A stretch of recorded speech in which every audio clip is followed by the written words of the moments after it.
Ассаламу алейкум, көпөрүк ормандары. Барыңыздарга ассаламу алейкум деп калабыз. Достор, бүгүн бир өзгөчө сарай сатууга чыгып атат. Ушул столбадан бери бул жагы бул фундамент бүткөнгө чейинки аянты ушундай экен. Жалпы 50 сөтүк деп атат. Ушул ат сарай, кыскасы баягы мал чарбачылыкка шартталган сарайы, жатаканасы, кыскасы бардык шарты менен сатууга чыгып атат, достор. Азыр кенен кезир маалымат алып тааныштырып беребиз. Биз бул турган дарек жөнүндө айта турган болсок, Фрунзе совхоз, студенческий айыл. Фрунзе совхоз жалпы студенческий айыл. Мынакей, бул айылдын бүтүшү, бул жагы эгин талалар. Айланасы эгин тала, бул жагынан келсездер, ушул Сокулук Фрунзе совхоздон келаткан тарап болуп калат. Айланасы кенен, ээн эркин. Анда баштасак, достор, ичинен тартып, ирети менен акырындап көрсөтүп беребиз.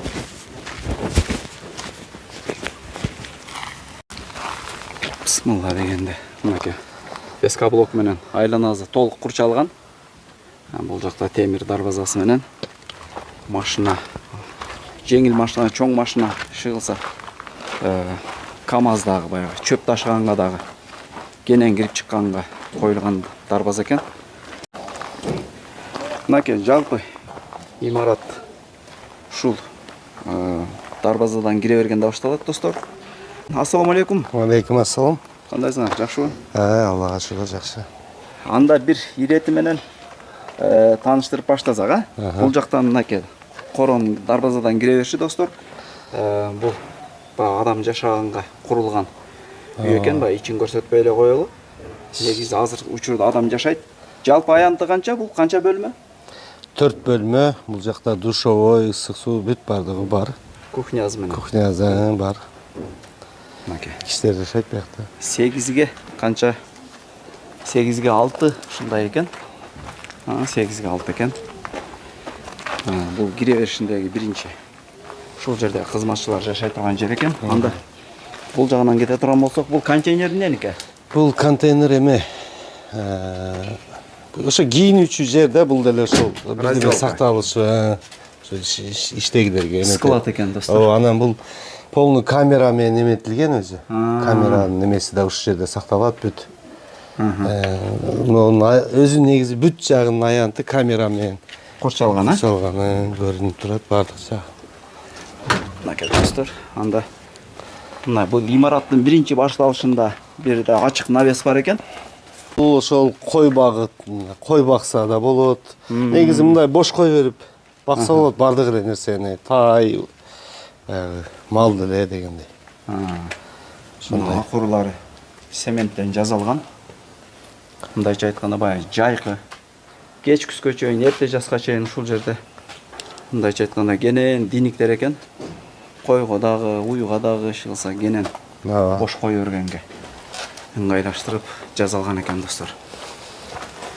Анда улантабыз, бул жерде чоң 3 имараттын биринчиси экен бул, достор. Эшиги бул жакта? Бул жак. Бул жактан эшигинен кирели. Бунун узун туурасы канча? Ушунун узундугун билбейт экен, бирок ар бир эмеси ошо 3 сарай бар, 120 букадан деп эметилет да. Букага даярдалган да? Букага, бул жерде бүт эле букага даярдалган. Ошо бүт онун ар бирөөнөн суу чыгат. Булар бүт эмелери даярдалган да, суулар чыгат тияктан күлчат этсе. Ошол. Мынакей, достор, карагыла. Бул азыр ушу биринчи бөлмө ушул жерге 120 бука атат. 120 бука атат. Бул жерде ошо 3 эмеде турат, бул жакка, ар жакка болупчу. 3 ряд экен, достор. 3 ряд. Биринчи ряд, бул экинчи ряд, бул үчүнчү ряд. Мынакей, бул жактан ортозон кирип мен көрсөтөйүн.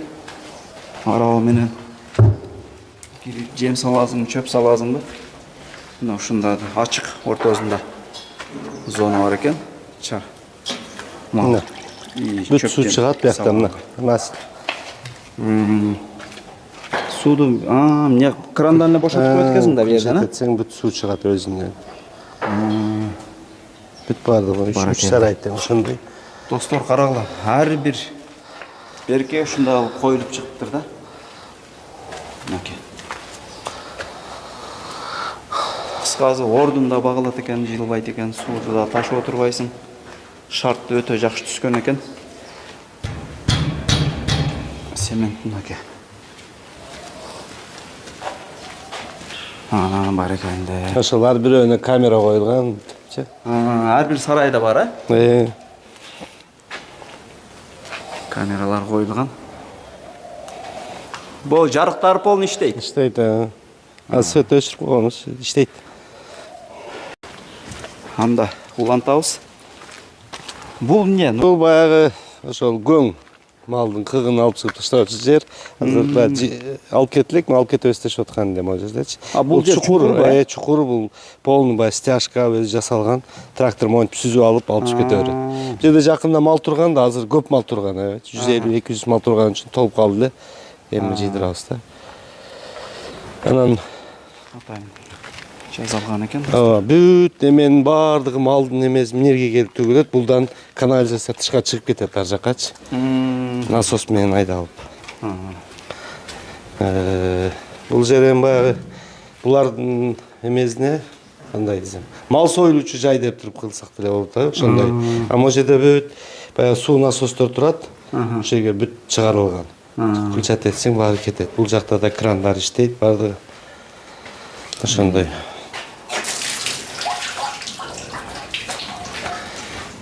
Бул ачык бөлмө. Бул деле ошондой да? Аткорум жылкыга деп жасалган эме. Мондай. Ол 25-30 баш батат болуш керек ушугачы. 20дай батат экен. Ар жагы да ошол баягы тайлар турган жакта ошондой багытта жасалган. Бейлерди, бос бейлерди камап койсо да болот. Камап койсо болот, бос бейлерди камаса болот. Баракалла. Ошол именно могу жылкыга аткормуга деп туруп жасалган эме да. Мына карагылачы достор. 25 баштан ашыгыраак батат деп атат. Мынакей бул жерден ат. Ар бир аттын өзүнчө бөлмө кылып темир тоор менен жасалган экен. Кеттик анда ары көздөй. Бул кезектеги имарат. Бул азыркы биринчи көргөн имарат экөөнүн эни бири окшойт. Эни бирдей. Бирдейби? Эни бирдей, бул да ошол так эле ошондой жасалган. Бул могу жерде суу бул жака айдап берет дагы. Булдан бүт жака кетет да суу. Могу эки сарайгачы. Полный ушудан тарайт. Ушудан тарайт эки сарайга. Сууду баягы мотор менен жерден сорулат да? Мотор менен жерден скважинадан сорулуп, бул жака айдап берилет, мотор насостор менен. Баракелде. Бул деле ошол, аз биз могу ат байлап койгонбуз. Ошондой размери да ошо бардыгы бирдей эле. Бул дагы жана бука байлаганга ылайыкталганбы? Бука башкачараакпы? Жок, бука байлаганга биз азыр өзүбүздүн аттарды карап атабыз бакта. Бул да деле бүт ошол. Могу темирлерди алдырып койгонбуз, кайра коюп койсок болот ордуначы.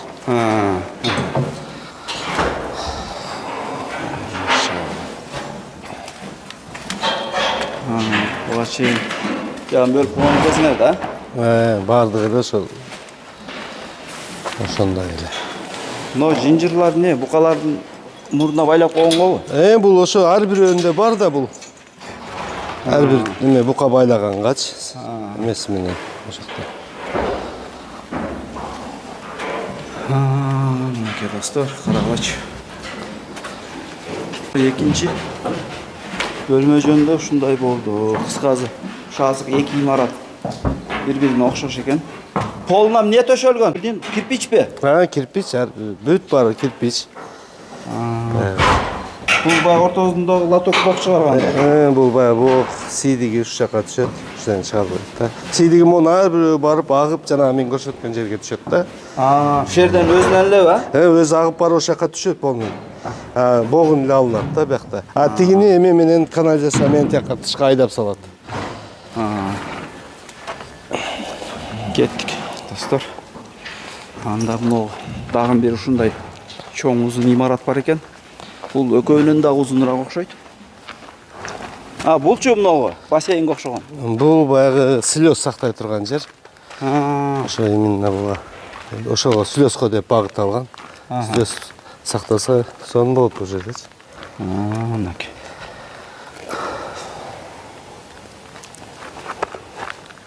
Түзө мемесинин ар жагын көрсөң. Шуну көрөлүчү мынау. Бул жакта атайын жем тарттара турган цех дедиң, буна? Бул жем кырмай турган именно ошого.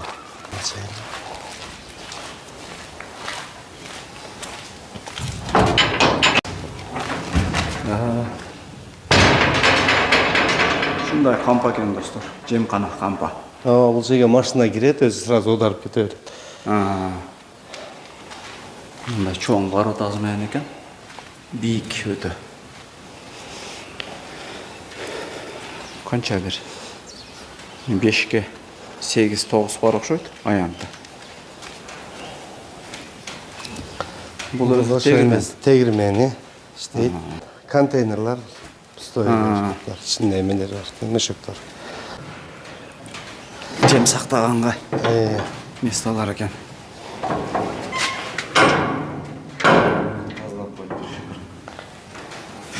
Бул кандай кылып чыгарат? Жана майда, ирик ар кандай кылып чыгарабы? Мотоз менен алып келип таштап коет да. Бул жерге эле төгөт машина. Модан эле соруп, ошо жака түшүп бояктан чыга берет да уже. Жок, жана ирик, майда ар кандай кылып чыгарабы дейм да. Бул майда кылып чыгарат. Майда кылып чыгарат. Ошо мына караба, чатыры жабылган достор. Мынакей эми бул 3-чү имарат менен таанышабыз. Бул дагы чоң имараттардын 3-чү имарат экен. Бул аркыла караганда бир аз энсиз экен, эки катар экен, Энсиз бирок узун. Аларга караганда узун да. Ошондой эле батат, буга деле ошо 100дөн ашыгыраак батат, бирок энсиз. Эки катар турат. Эки катар экен. Бирок узун бул. Бул забордон, буяк забордон достор, ылдыйкы заборго чейин узундугу ошондой кеткен экен.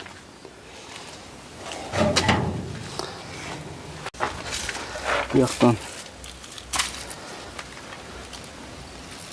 изолятор экен достор бuyagы. Ошо бул жака баягы орукча, мал, сал бирдемелерди койчубуз. Ошого коюлат да. Ошол бул жакта деле суулары бардыгы өзү ичет. Келет суулары. Бардыгы рабочий состояние да? Рабочий.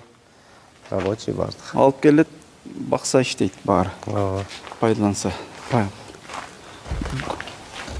Пайдаланганга жарактуу экен, кыскасы. Үстүн утуплять эткен, могу чымчыктар эме кылып таштайт экен. Чымчыктар үй салып алып үстүнө. Мына достор.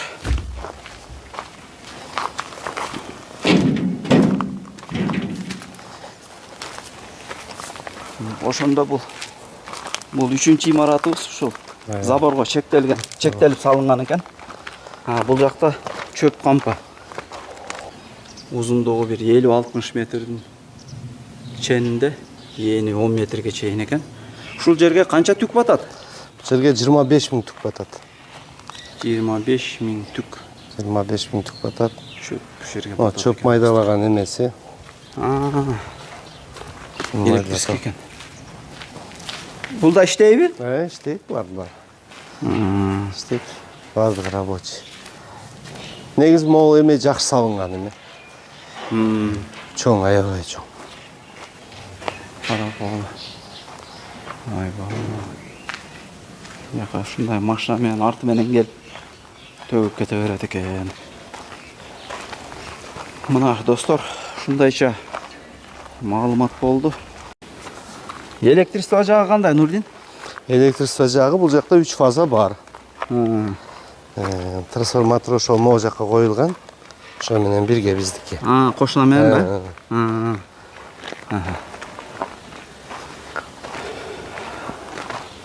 ба? Бул жемканабы булар? Бул деле ошол жемканага деп отдельно эметилгенбиз. Чоң баягы 12 тонна.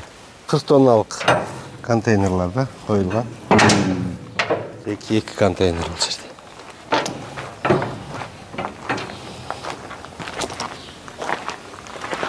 Эми документи жөнүндө кандай документтери? Документи булардыкы бардык сарайларга чейин, эмелерге чейин бардыгы чийилип, коюлуп, вот болгон да. Документи таза, кызыл китеп бардыгы жакшы. Ордунда. Проект менен да, кыскасы. Проект менен, ошол кандай эмне салынган болсо, ошонун бардыгын чийдирилип жасатылган. Баракелде.